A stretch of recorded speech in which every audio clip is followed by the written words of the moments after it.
Jadi semua kita punya majlis fatwa kata tak apalah bab ni tak payah ikut Syafi'i lah, ikut Syafi'i duit tak masuk. Pam, lompat pergi Hanafi.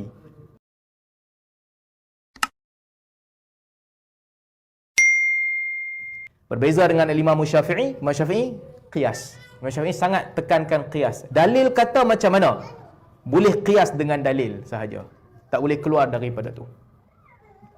Sebab tu tuan-tuan, kalau kita tengok empat mazhab ni, sebenarnya orang tak cerita, cuma yang antara yang paling tegas mengikut sunnah Nabi SAW adalah Imam Syafi'i. Imam Syafi'i hanya qiyas apabila ada keperluan sahaja. Kadang-kadang benda ni nampak macam mungkin kita kena ubah kot. Tapi tak, Imam Syafi'i kata hadis tak tunjuk macam tu. Contoh kan, zakat fitrah lah sebagai contoh. Zakat fitrah. Nabi suruh kutip zakat fitrah daripada tamar, daripada makanan yang orang makan, gandum dan tamar. Yang orang makan, makanan asasi. Imam Syafi'i qiyas ke tidak?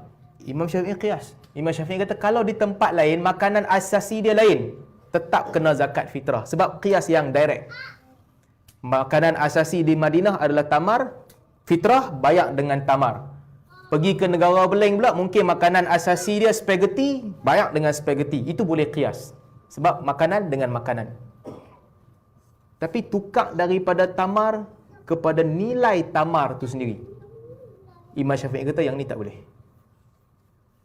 Imam Syafi'i kata tak boleh. Apa logik tak boleh? Nabi suruh minta makanan. Nabi suruh minta specifically makanan asasi. Nabi tak suruh minta duit. Zaman tu ada tak emas ataupun perak? Ada. Ada tak emas ataupun perak yang orang guna untuk menyimpan nilai ataupun untuk yang boleh digunakan untuk tukar dengan benda-benda lain? Ada. Tapi Nabi benarkan ke tidak? Tak, Nabi tak benarkan. Nabi tak bagi guna nilai beras, nilai tamar tu ditukar kepada emas dan perak, Nabi tak bagi.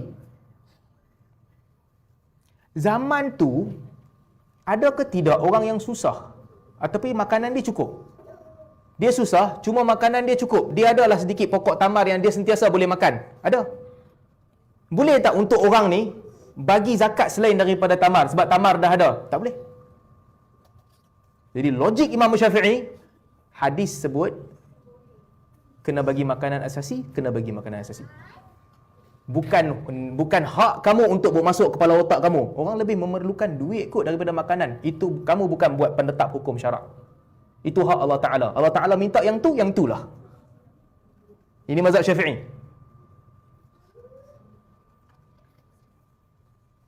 Zakat. Contohkan zakat. Ada orang kaya, tapi dia tak tanam padi ataupun dia tak tanam padi ataupun dia tak tanam tamar, dia tak tanam gandum. Dia tanam ketum. Ketum tak dibenarkan. Dia tanam kelapa sawit. Dia kaya. Kena zakat ke tidak? Kena zakat tidak? Imam Syafi'i kata hang kaya ke hang miskin, hang punya pasal lah. Benda tu tak kena zakat, pasal apa aku nak minta zakat? Zaman Nabi SAW, pengembala kuda lagi kaya daripada pengembala kambing dan unta. Tetapi Nabi kata zakat kena dengan kambing dan unta, tak kena dengan kuda. Aku ambil daripada kambing dan unta, aku tak ambil daripada kuda. Macam Nabi kata, bukan pasal hang kaya ke hang miskin. Zakat ni Allah Ta'ala letak. Allah letak macam tu lah. Pasal apa nak ubah? Logik Imam Syafi'i. Mazhab Hanafi pula kata, sebahagian Maliki juga sama. Tak, kita kena fikir di sebalik hukum tu apa sebenarnya. Kutip zakat fitrah nak masukkan keselesaan ataupun kebahagiaan di hati orang yang nak raya.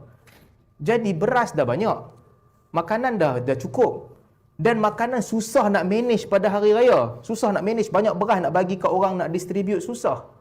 Akhirnya mungkin akan membawa kepada pembaziran. Orang akan buang makanan tu, ataupun orang pergi jual balik makanan tu. Jadi bolehlah tukar dengan nilai.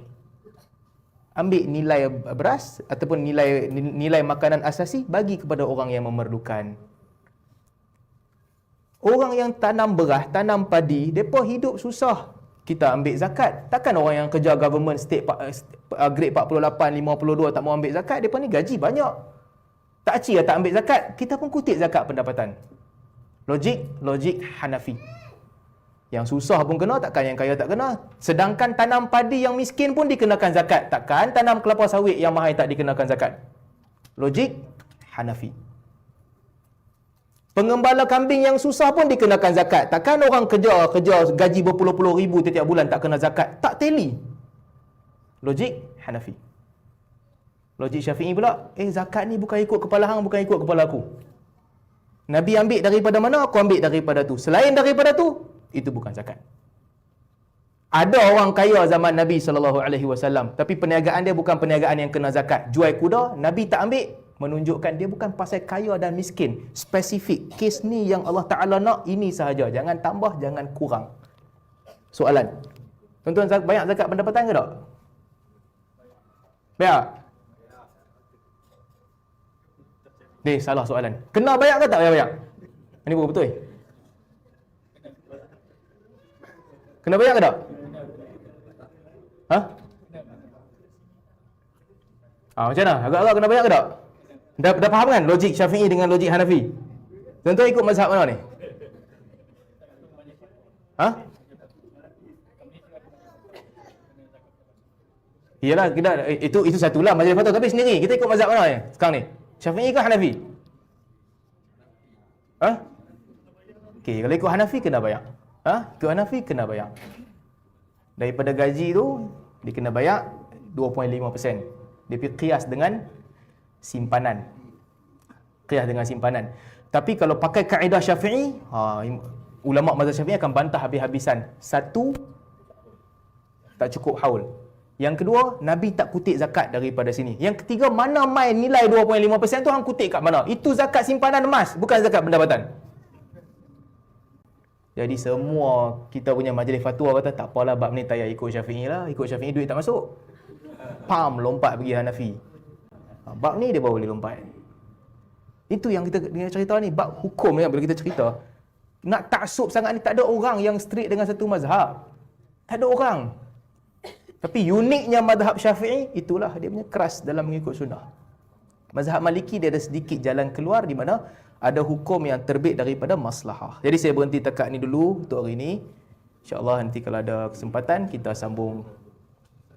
Tinggal yang Abu Hanifah lah kot yang belum kita bincang lagi.